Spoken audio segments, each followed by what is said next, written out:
Hello friends. तो हम vision IAS की पॉलिटी मैगजीन डिस्कस करने वाले हैं। इसमें लिस्ट ऑफ टॉपिक जो हम डिस्कस करेंगे, पहला है कॉन्स्टिट्यूशनलिज्म, दूसरा है फीचर, तीसरा है फेडरलिज्म, फिर है पॉलिटिकल डॉक्ट्रिन और मेजोरिटी और उसके एप्लीकेशन, और उसके बाद है पॉलिटिकल थ्योरीज। तो पहला है कॉन्स्टिट्यूशन। क्या होता है कॉन्स्टिट्यूशन? जो होता है लीगल डॉक्यूमेंट है। कॉन्स्टिट्यूशन जो है वो लीगल डॉक्यूमेंट है जो फंडामेंटल लॉ है किसी भी कंट्री का, जिसकी एक स्पेशल सैंक्टिटी है। इसकी स्पेशल सैंक्टिटी होती है। क्या क्या कॉन्सेप्ट याद रखने हैं इसमें हमें कुछ इंपॉर्टेंट कॉन्सेप्ट याद रखने हैं जब हम बात करेंगे कॉन्स्टिट्यूशन क्या होता है। तो ये लीगल डॉक्यूमेंट है पहला। दूसरा, ये फंडामेंटल लॉ होता है किसी भी कंट्री का जिसकी स्पेशल सैंक्टिटी होती है। दूसरा कॉन्सेप्ट है कॉन्स्टिट्यूशनलिज्म। कॉन्स्टिट्यूशनलिज्म क्या होता है? ये जो होता है एक स्पेशल लिमिटेशन होता है। जो जनरल स्टेट पावर है उसके ऊपर स्पेशल लिमिटेशन होता है। जो स्टेट की जो आर्बिट्ररी पावर है, आर्बिट्ररी डिसीजन मेकिंग पावर है, उसके ऊपर ये एक लिमिटेशन होता है, एक लिमिटेशन होता है। इसके बाद तीसरा कॉन्सेप्ट है कॉन्स्टिट्यूशनल मॉडलिटी। क्या होता है कॉन्स्टिट्यूशनल मॉडलिटी? मतलब होता है स्टेडफास्ट एडहेरेंस। मतलब है ना, रूल्स, वैल्यूज, प्रिंसिपल्स को एडहेयर करना, स्ट्रिक्टली एडहेयर करना, उसको बोलते हैं कॉन्स्टिट्यूशन में जो प्रिंसिपल इंश्राइंड है उसको स्ट्रिक्टली एडहेयर करना, उसको बोलते हैं कॉन्स्टिट्यूशनल मॉडलिटी।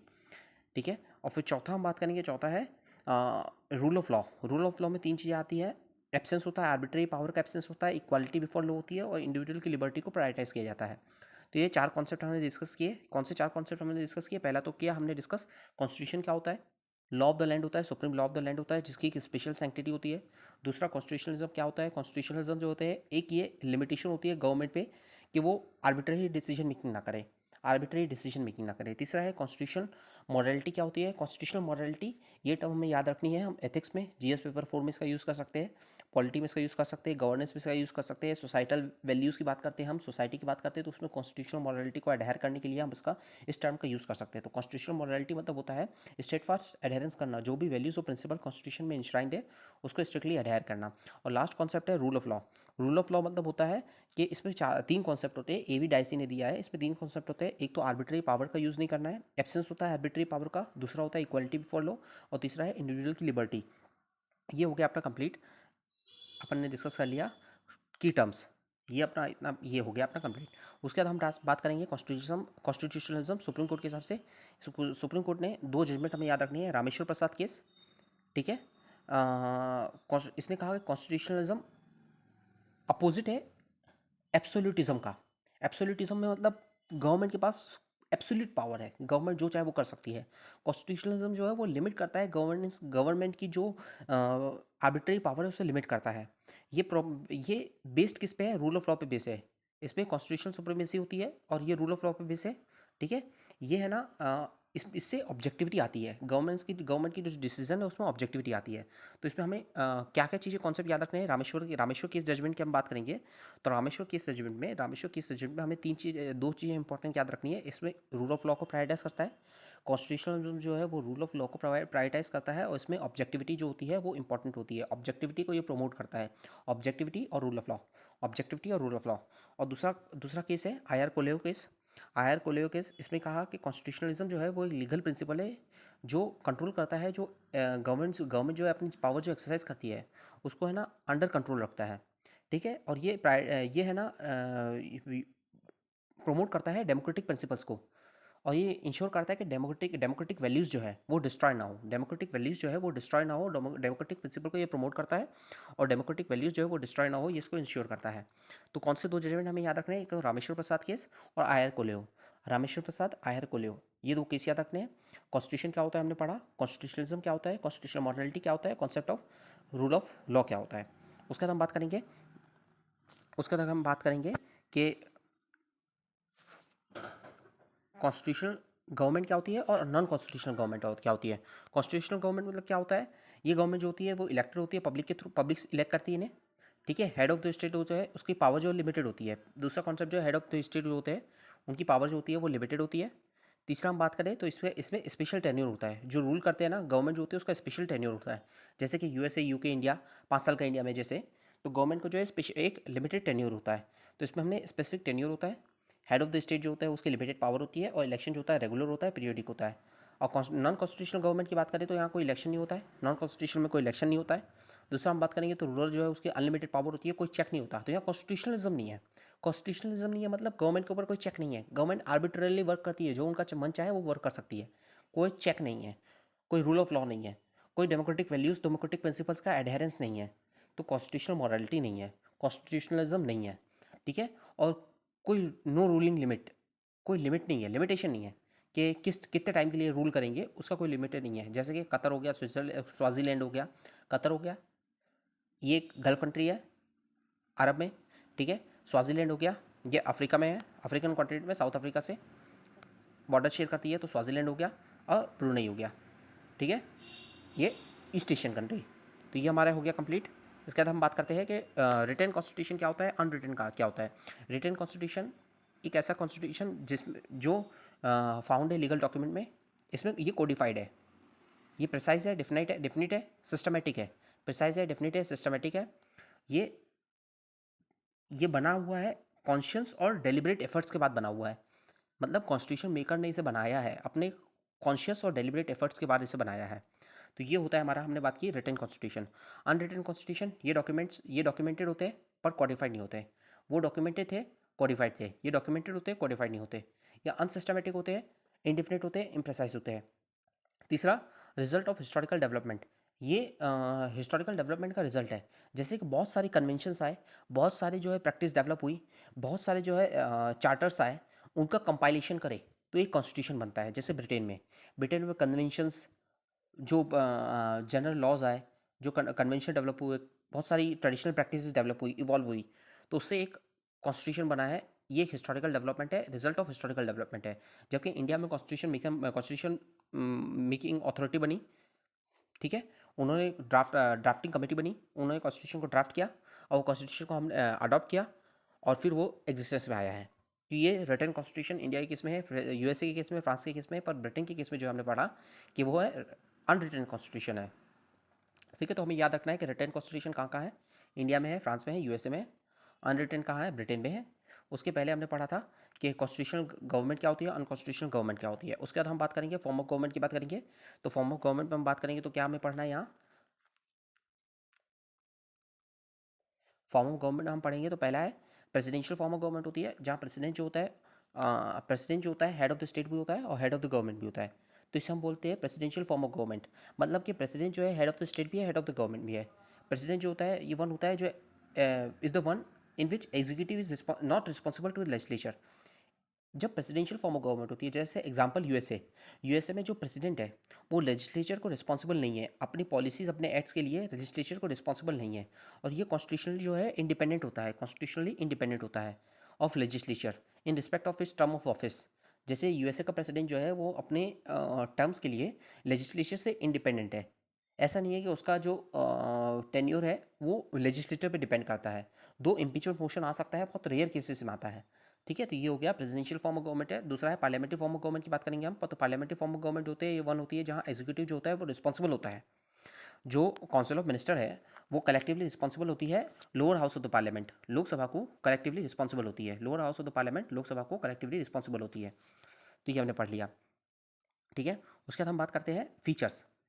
अब हम बात करेंगे इंडियन कॉन्स्टिट्यूशन के फीचर्स की बात करेंगे। तो एक होता है प्रेसिडेंशियल फॉर्म ऑफ गवर्नमेंट होता है, उसके फीचर की बात करेंगे, और दूसरा होता है पार्लियामेंट्री फॉर्म ऑफ गवर्नमेंट, उसके फीचर। तो प्रेसिडेंशियल फॉर्म ऑफ गवर्नमेंट कहाँ है, यूएसए में है। इसके हम फीचर की बात करेंगे तो यहाँ एग्जीक्यूटिव जो होता है रियल और नॉमिनल हेड होता है, मतलब सिंगल एग्जीक्यूटिव होता है। प्रेसिडेंट जो होता है वो रियल भी होता है, नॉमिनल भी होता है। रियल हेड भी सेम होता है, नॉमिनल भी सेम होता है। जबकि पार्लियामेंट्री फॉर्म ऑफ गवर्नमेंट में जो प्रेसिडेंट है वो नॉमिनल है और प्राइम मिनिस्टर जो है वो रियल है। प्राइम मिनिस्टर जो है वो रियल है और प्रेसिडेंट जो है वो नॉमिनल है। तो यहाँ ड्यूअल एग्जीक्यूटिव है, वहाँ सिंगल एग्जीक्यूटिव था, यहाँ ड्यूअल एग्जीक्यूटिव है हमारे यहाँ, ठीक है। प्रेसिडेंशियल फॉर्म ऑफ गवर्नमेंट में यूएसए में रिस्पॉन्सिबल नहीं है, जो प्रेसिडेंट है वो रिस्पॉन्सिबल नहीं है लेजिस्लेचर को, पर इंडिया के इसमें कलेक्टिव रिस्पॉन्सिबिलिटी है। आर्टिकल 74 और 75 जो है वो इंश्योर करता है कि कलेक्टिव रिस्पॉन्सिबिलिटी हो। तीसरा बात करेंगे तो सेपरेशन ऑफ पावर होती है प्रेसिडेंट में, प्रेसिडेंशियल फॉर्म ऑफ गवर्नमेंट में सेपरेशन ऑफ पावर होती है।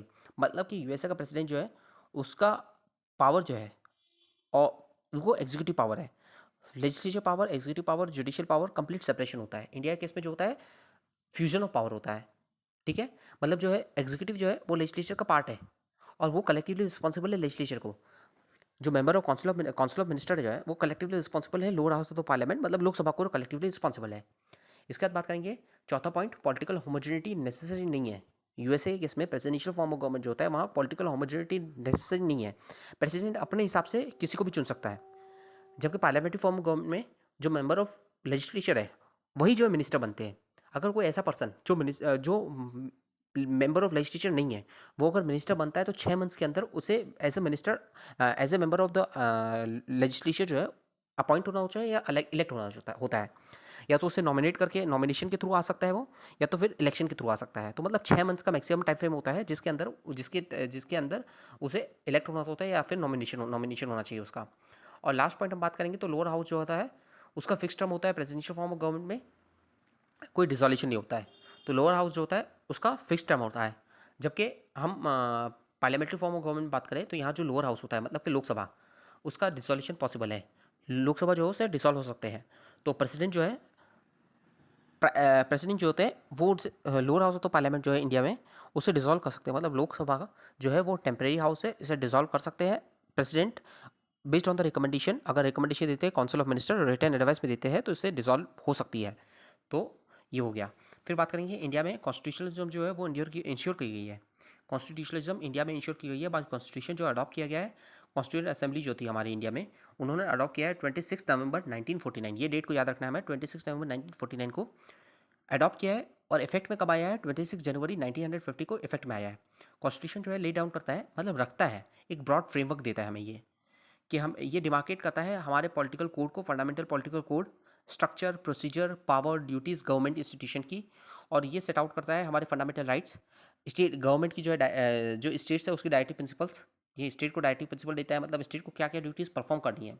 उसके अलावा ड्यूटीज़ ऑफ द सिटीजन, एक सिटीजन को क्या ड्यूटी परफॉर्म करनी है। उसके बाद हम एक इंपॉर्टेंट टॉपिक डिस्कस करते हैं। हम हमारा टॉपिक है, हम बात कर रहे हैं feature of Indian constitution. Feature की बात करेंगे तो फीचर में क्या क्या है? पहला तो है लेंदीएस्ट है, ठीक है, लेंदी है। इसमें 25 पार्ट्स है, 12 शेड्यूल है और मोर देन 400 आर्टिकल है। तो पहला लेंदी है। दूसरा, इंस्पिरेशन लिए गए बहुत सारे कॉन्स्टिट्यूशन है, जैसे यूएसएसआर, यूएसए, यूके, बहुत सारे कॉन्सेप्ट जो है डिफरेंट डिफरेंट कंट्रीज से लिए गए हैं, डिफरेंट कंट्रीज के डिफरेंट कॉन्स्टिट्यूशन से लिए गए हैं। जैसे कि इमरजेंसी का प्रोविजन जो है उसमें फंडामेंटल राइट्स का सस्पेंशन होता है, ये वेमर कॉन्स्टिट्यूशन से लिया गया है। Justice, social economical political justice, ये आइडिया जो है वो यूएसएसआर से लिया गया है, ठीक है। और फंडामेंटल राइट्स का आइडिया जो है वो यूएसए से लिया गया है। और पार्लियामेंट का आइडिया जो है वो यूके से लिया गया है। तीसरा है, ये ब्लेंड है, मतलब मिक्स्ड है, रिजिड भी है, कॉन्स्टिट्यूशन हमारा रिजिड भी है, फ्लेक्सिबल भी है। बहुत सारे ऐसे प्रोविजन है जो इजीली अमेंड हो जाते हैं। जैसे कि आर्टिकल 3 में कैसे स्टेट का नेम चेंज होगा, बाउंड्री चेंज होगी, अल्ट्रेशन होगा नेम का, बाउंड्री का, एरिया का, ये सिंपल अमेंडमेंट्स हो जाता है। तो ये फ्लेक्सिबिलिटी को बताता है। और कुछ कॉन्सेप्ट होते हैं जैसे कि जो फेडरलिज्म को इफेक्ट करते हैं, मतलब जो स्टेट और सेंटर के बीच में जो पावर का डिवीजन है उसे इफेक्ट करते हैं, उससे चेंज करने में कॉन्स्टिट्यूशन होता है एकदम रिजिड होता है। तो उसके लिए स्पेशल मेजोरिटी चाहिए, साथ ही साथ जो है रेटिफिकेशन चाहिए, more than half of the state का रेटिफिकेशन चाहिए, ठीक है। तो ये हो गया रिजिडिटी और फ्लेक्सिबिलिटी का मिक्सचर। फिर चौथा पॉइंट की हम बात करेंगे तो चौथा पॉइंट है फेडरल सिस्टम में यूनिटरी बायस है, मतलब सेंटर और स्टेट के बीच में पावर का डिवीजन है पर यूनिटरी बायस दिख जाता है। जैसे कि इमरजेंसी हो गया, गवर्नर का अपॉइंटमेंट हो गया, ठीक है, इमरजेंसी का प्रोक्लेमेशन हो गया। और उसके बाद जो है वीटो पावर हो गई, गवर्नर की वीटो पावर हो गई, अपॉइंटमेंट ऑफ गवर्नर हो गया, गवर्नर का टेन्योर हो गया, ऑल इंडिया सर्विस हो गई आईएएस आईपीएस की, ठीक है। तो इसमें सेंटर का इंटरवेंशन ज़्यादा होता है स्टेट में। तो ये हमें बताते हैं कि ये यूनिटरी बायस है। तो फेडरल सिस्टम है पर यूनिटरी बायस है। उसके अलावा हम बात करते हैं तो पार्लियामेंट्री फॉर्म ऑफ गवर्नमेंट है, पाँचवा पॉइंट है पार्लियामेंट्री फॉर्म ऑफ गवर्नमेंट है।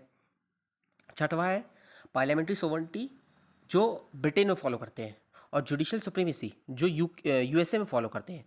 तो इन दोनों का जो है ब्लेंड है। इंडिया में पार्लियामेंट्री सोवरेनिटी और जुडिशियल सुप्रीमेसी दोनों का ब्लेंड है। सातवां पॉइंट है इंटीग्रेटेड है, इंडिपेंडेंट है। इंटीग्रेटेड भी है जुडिशरी और इंडिपेंडेंट है। इंडिपेंडेंट जुडिशरी है, यह हमें बताती है कि हमारा फेडरलिज्म है, फेडरलिज्म को ये इंश्योर करती है कि इंडिपेंडेंट जुडिशरी है। और इंटीग्रेटेड जुडिशरी है वो यूनिटरी फीचर है, इंटीग्रेटेड जुडिशरी यूनिटरी फीचर है, और इंडिपेंडेंट जुडिशरी जो वो है फेडरल फीचर है। तो ये दोनों कंबाइंड है। तो हमारे यहाँ इंडिपेंडेंट भी है और इंटीग्रेटेड भी है। इंडिपेंडेंट मतलब ये होता है कि देखो लेजिस्लेटिव, एग्जीक्यूटिव और जुडिशियली ये तीनों जो है वो सेपरेट डोमेन है। तो लेजिस्लेचर का अलग डोमेन है, जुडिशरी का अलग डोमेन है और एग्जीक्यूटिव का अलग डोमेन है। तो ये अपने अपने सेपरेट डोमेन में वर्क करते हैं, तो इसे हम सेपरेशन ऑफ पावर बोलते हैं। तो इनके स्पेसिफिक डोमेन में वर्क करते हैं, तो ये हो गया इंडिपेंडेंट जुडिशरी। एग्जीक्यूटिव जो है वो जुडिशरी में इंटरवेंशन नहीं करेगा, तो ये हो गया हमारा इंडिपेंडेंट जुडिशरी। इंटीग्रेटेड जुडिशरी की बात करते हैं तो इसमें टीयर्ड स्ट्रक्चर होता है। तो सुप्रीम कोर्ट है सेंट्रल लेवल पे, नेशनल लेवल पे सुप्रीम कोर्ट है, स्टेट लेवल पे हाई कोर्ट है, हाई कोर्ट के नीचे सबऑर्डिनेट कोर्ट है, ठीक है। सबऑर्डिनेट कोर्स है, ये हो गया हमारा इंटीग्रेटेड और इंडिपेंडेंट जुडिशरी। फिर है फंडामेंटल राइट्स है हमारे आर्टिकल 12 से 35 में। फिर 9th है directive principle of state policy, article 36 से 51 है। फिर फंडामेंटल ड्यूटीज़ है आर्टिकल 51A में। कैपिटल जो ए आता है, ये कैपिटल आया तो इसका मतलब है ये अमेंडेड हुआ है, ये अमेंडमेंट से आया है। तो ये 42nd अमेंडमेंट एक्ट से, किसे 42nd अमेंडमेंट एक्ट से ये आया है, ये इंट्रोड्यूस हुआ है। ठीक है, तो हमें याद रखना है 42nd अमेंडमेंट एक्ट से फंडामेंटल ड्यूटीज़ जो है वो आई है। ठीक है, उसके बाद हम बात करते हैं सेकुलर कैरेक्टरिस्टिक्स है। हमारा इंडियन स्टेट जो है वो सेकुलर है, स्टेट का कोई स्पेसिफिक रिलीजन नहीं है इसका, ये हमें मिलता है आर्टिकल 25 से 30। फिर है 12th है यूनिवर्सल आइडेंटिटी फ्रेंचाइज। इसका मतलब है कि एक स्पेसिफिक एज के बाद हर इंडिविजुअल जो मेंटली साउंड है और एलिजिबल है, वो पर्सन जो है वो एलिजिबल है वोट करने के लिए एक स्पेसिफिक एज के बाद। पहले ये एज थी 21, 61st अमेंडमेंट एक्ट के बाद ये एज जो है घटाकर 21 से 18 कर दी गई।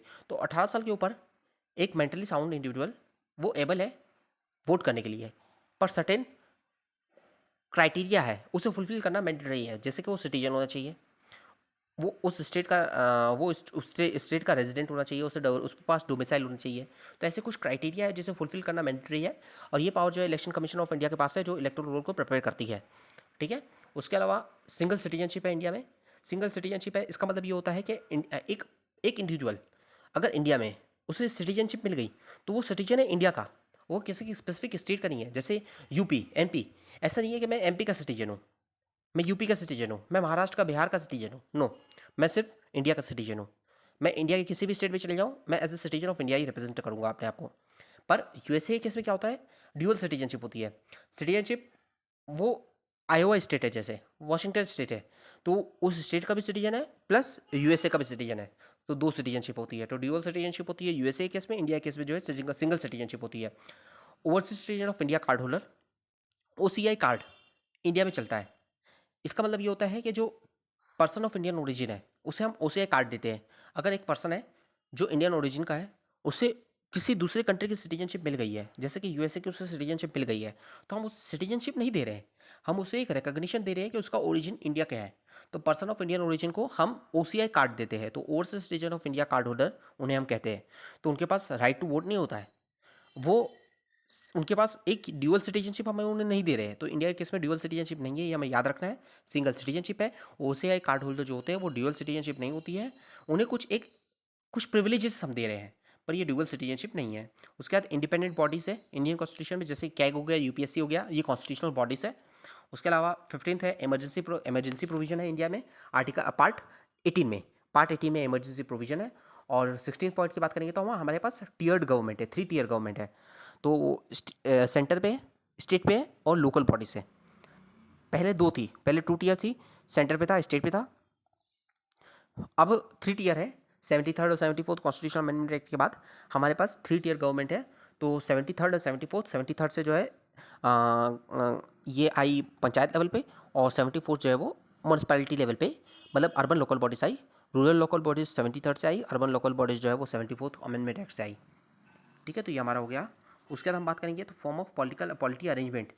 2 टाइप ऑफ गवर्नमेंट होती है, एक तो होती है फेडरल गवर्नमेंट, फेडरल होती है, एक यूनिटरी होती है। फेडरल मतलब ये होता है कि यहाँ ये सेंटर है, ये सेंटर है और ये स्टेट है। सेंटर और स्टेट के बीच में पावर जो होती है वो कॉन्स्टिट्यूशन जो है वो डिवाइड करता है। सेंटर और स्टेट के बीच में अगर पावर कॉन्स्टिट्यूशन डिवाइड कर रहा है, ठीक है, तो ये यूनिट उसे हम बोलते हैं फेडरल। फेडरलिज्म क्या होता है, ये एक सिस्टम ऑफ पॉलिटी होती है जिसमें पावर जो होती है डिवाइड होती है सेंटर और स्टेट के बीच में। सेंटर उसके कॉन्स्टिट्यूट यूनिट के बीच में कॉन्स्टिट्यूशन जो है वो पावर को डिवाइड करता है। ठीक है, और जो स्टेट होते हैं वो एक सैटेलाइट बॉडीज़ नहीं है, स्टेट के पास अपनी पावर है जो उन्हें कॉन्स्टिट्यूशन ने इंटरेस्ट की है। और यूनिटरी फॉर्म ऑफ गवर्नमेंट की बात करेंगे तो ये गवर्निंग सिस्टम होता है, ये एक गवर्निंग सिस्टम होता है जिसमें सिंगल सेंट्रल गवर्नमेंट होती है, जो जिसके पास टोटल पावर होती है over all the political sub division.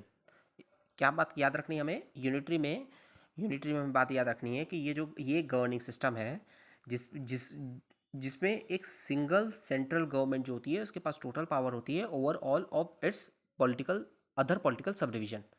Best example अगर हम यूनिटरी की बात करेंगे तो यूके है, फेडरल की बात करेंगे तो यूएसए है, यूएसए की बात करेंगे तो फेडरल है, यूके की बात करेंगे हम तो यूनिटरी है।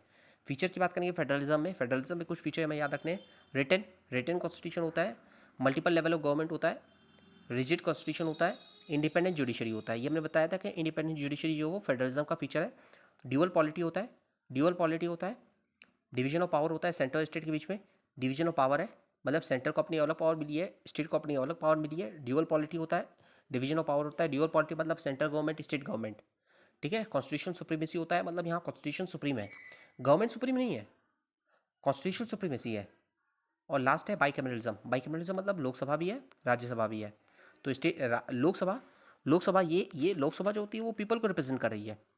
लोकसभा जो है वो पीपल को रिप्रेजेंट कर रही है, लोअर हाउस ये पीपल को रिप्रेजेंट करती है। और राज्यसभा जो है वो स्टेट को रिप्रेजेंट करती है।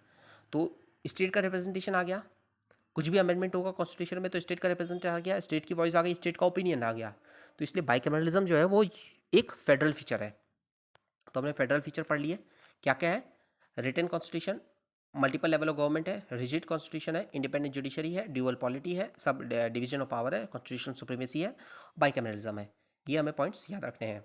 उसके अपोजिट है यूनिटरी में क्या होता है, यहाँ रिटन कॉन्स्टिट्यूशन था, यहाँ जरूरी नहीं है कि रिटन हो, रिटन भी हो सकता है, अनरिटन भी हो सकता है। दूसरा, वहाँ मल्टीपल लेवल ऑफ गवर्नमेंट था, यहाँ सिंगल गवर्नमेंट होगी। सेंट्रल लेवल पे ही पूरी पावर का कंसंट्रेशन होगा, कंसंट्रेशन ऑफ पावर जो है सेंट्रल लेवल पे होगा। फिर सेंट्रल गवर्नमेंट चाहे तो पावर को डिवाइड कर सकती है, सेंट्रल गवर्नमेंट पावर को अलॉट कर सकती है, भाई सेंट्रल गवर्नमेंट जो है वो उसके पास डेलीगेशन पावर रहती है। तीसरा पॉइंट है डिवीजन ऑफ पावर नहीं होता है, डिवीजन ऑफ पावर नहीं होता है। चौथा, कॉन्स्टिट्यूशन सुप्रीम हो भी सकता है, नहीं भी हो सकता है। पांचवा, कॉन्स्टिट्यूशन रिजिड हो सकता है और फ्लेक्सिबल भी हो सकता है। और छठवा जो है, पांचवा हो गया कॉन्स्टिट्यूशन कैन बी रिजिड और फ्लेक्सिबल। छठवा है जुडिशरी जो होती है वो इंडिपेंडेंट हो भी सकती है, नहीं भी हो सकती। सातवां जो है लेजिस्लेचर बाइकैमरल हो भी सकता है, नहीं भी हो सकता है। बाइकैमरल भी हो सकता है जिसमें लोकसभा राज्यसभा हो, और यूनिकैमरल हो सकता है, मतलब लोअर हाउस अपर हाउस हो भी सकता है, नहीं भी हो सकता।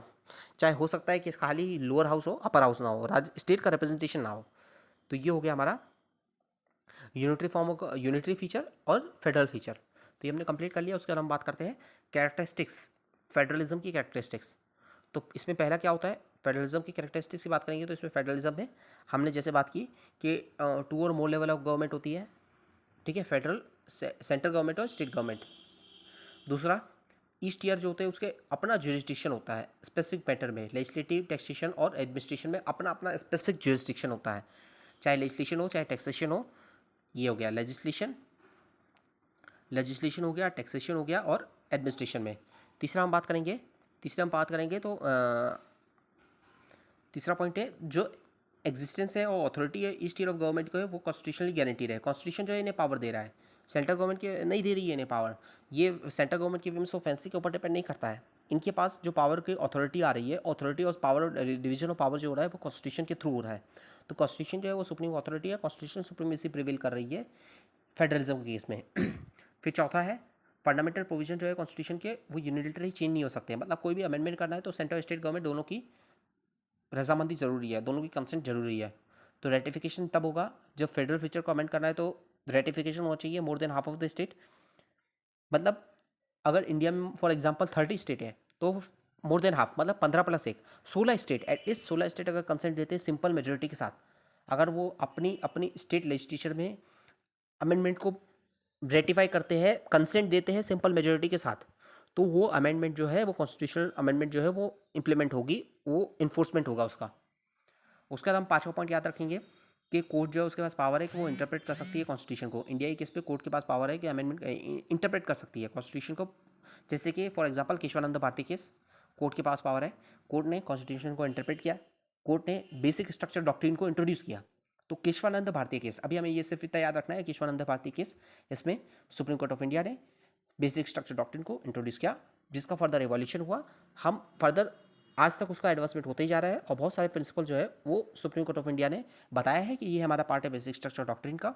पर अभी तक ये फिक्स नहीं है, ये एग्जॉस्टिव लिस्ट नहीं है कि क्या क्या बेसिक स्ट्रक्चर डॉक्ट्रिन है, क्या क्या आता है। अभी तक बहुत सारे पॉइंट्स आ चुके हैं, जैसे कि सेपरेशन सुप्रीमेसी, कॉन्स्टिट्यूशन सुप्रीमेसी हो गया, सेपरेशन ऑफ पावर हो गया, रूल ऑफ लॉ हो गया, जुडिशियल रिव्यू हो गया, इंडिपेंडेंट जुडिशरी हो गया, balance between fundamental right and directive principle of state policy, इनके बीच में बैलेंस, ये सब जो है बेसिक स्ट्रक्चर डॉक्ट्रिन का पार्ट है। तो ये जुडिशरी ने यहाँ इंटरप्रेट किया है। तो ये पांचवा पॉइंट हो गया। छठवां पॉइंट बात करेंगे तो source of revenue, central state का, इनके पास फाइनेंशियल ऑटोनॉमी है। सेंटर अपनी अलग टैक्सेशन पावर है, स्टेट के पास अपनी अलग टैक्सेशन पावर है और लोकल सेल्फ गवर्नमेंट की अलग टैक्सेशन पावर है। तो इनके पास फिस्कल ऑटोनॉमी को इंश्योर किया गया है, फाइनेंशियल ऑटोनॉमी और फिस्कल ऑटोनॉमी को इंश्योर किया गया है। और लास्ट पॉइंट जो हम बात करेंगे, लास्ट पॉइंट है हमारा 7th नंबर, ये फेडरल सिस्टम जो होती है इसकी ड्यूअल पॉलिटी होती है। ड्यूअल पॉलिटी जैसे मैंने आपको बताया था, यहाँ ड्यूअल पॉलिटी का ऑब्जेक्टिव क्या क्या है, 2 ऑब्जेक्टिव है। एक तो सेफगार्ड करना है, प्रमोट करना है यूनिटी ऑफ द कंट्री और अकोमोडेट करना है रीजनल एस्पिरेशन को। मतलब कि जो रीजन की एस्पिरेशन है उससे भी हमें इनकॉर्पोरेट करना है और साथ ही साथ जो है सेफगार्ड करना है यूनिटी को, नेशनल यूनिटी को और इंटरेस्ट को भी सेफगार्ड करना है। उसके बाद हम बात करेंगे फेडरलिज्म, इंडिया के बेस में फेडरलिज्म की क्या क्या फीचर है। तो हमारा इंडियन फेडरलिज्म जो है ये क्वासी फेडरल है, जिसके पास यूनिटी फीचर भी है और फेडरल फीचर भी है, तो दोनों का ब्लेंड है इंडिया के इसमें। तो पहले हम बात करेंगे यूनिटरी फीचर। तो यूनिटरी फीचर में बात करेंगे तो पहला है रेजिडरी पावर जो है वो सेंट्रल गवर्नमेंट के पास है, रेजिडरी पावर जो है सेंट्रल गवर्नमेंट के पास है। दूसरा, स्टेट बाउंड्री जो है वो सेंटर ही अल्टर कर सकता है, इसमें स्टेट की कंसेंट जरूरी नहीं है।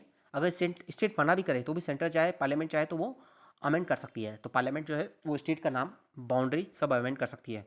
तो टेरिटोरियल इंटीग्रिटी जो है वो नहीं दी गई है स्टेट को, स्टेट की टेरिटोरियल इंटीग्रिटी जो है वो एश्योर नहीं की गई है कॉन्स्टिट्यूशन के द्वारा। जो इस पार्लियामेंट है वो उसे ऑल्टर कर सकती है। तीसरा, सिंगल सिटीजनशिप, ये भी एक यूनिटरी फीचर है, जबकि मैंने बताया यूएसए किस पे ड्यूअल सिटीजनशिप है। चौथा है ऑल इंडिया सर्विस, ये भी एक यूनिटरी फीचर है। फिर है गवर्नर की पोस्ट, ये भी यूनिटरी फीचर है। कैग की पोस्ट और इमरजेंसी प्रोविजन। उसके बाद हाई कोर्ट के जज का अपॉइंटमेंट जो है वो प्रेसिडेंट करते हैं, ये भी एक यूनिटरी फीचर है। आर्टिकल 1 जो है यूनियन ऑफ द स्टेट, ये बताता है इंडिया जो है यूनियन ऑफ द स्टेट है, यहाँ फेडरल फीचर का फेडरल वर्ड का यूज़ नहीं किया गया है। तो इंडिया जो है ये यूनियन ऑफ द स्टेट है, ये कहा गया है article 1 of the Indian constitution, जो एक कन्नोट करता है कि ये एक यूनिटी बायस को कन्नोट करता है। फिर फेडरल फीचर की बात करेंगे तो ये हमारा फेडरल फीचर क्या क्या है, written constitution, constitution supremacy, division of power है, 7th शेड्यूल जो है उसमें यूनियन लिस्ट, स्टेट लिस्ट और कॉन्करेंट लिस्ट है। तो यूनियन लिस्ट में यूनियन गवर्नमेंट लॉ बना सकता है, स्टेट लिस्ट में स्टेट गवर्नमेंट बनाता है, कॉन्करेंट लिस्ट में यूनियन और स्टेट दोनों बना सकते हैं। पर अगर दोनों के बीच में कॉन्फ्लिक्ट होता है, यूनियन और स्टेट लिस्ट में यूनियन और स्टेट गवर्नमेंट लॉ बनाती है उसमें कॉन्फ्लिक्ट होता है, तो यूनियन गवर्नमेंट का जो लॉ है वो प्रिवेल करता है।